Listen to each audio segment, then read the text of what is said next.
preparation the girls have put in this week has been excellent, and we're really looking forward to the game actually coming around.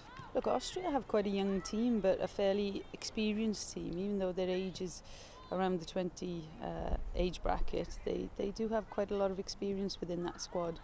So it's going to be a challenge. You know, they're the second seeded team in our group.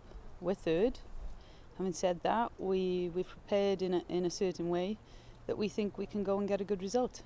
The next few years are going to be fun for us. You know, we have a very talented group of players who've been together for a long time already. Now we've added in a little bit of a new blend with some youngsters coming into that, and it's a good environment. It's a great environment. It's a fun environment. It's an environment as a coach I very much enjoy being part of. The fact that I lead the group is a strange feeling for me, because, you know, I've sat here with those players as a teammate.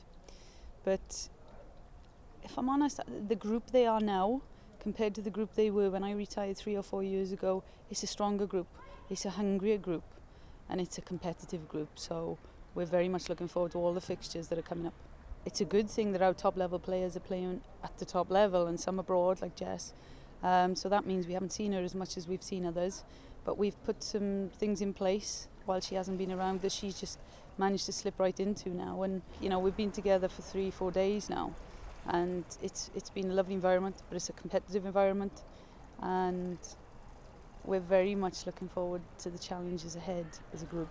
I do think that we will develop and become an even stronger team as we go through this competition, but I'm even more looking forward to, in 12 months' time, the team we are then.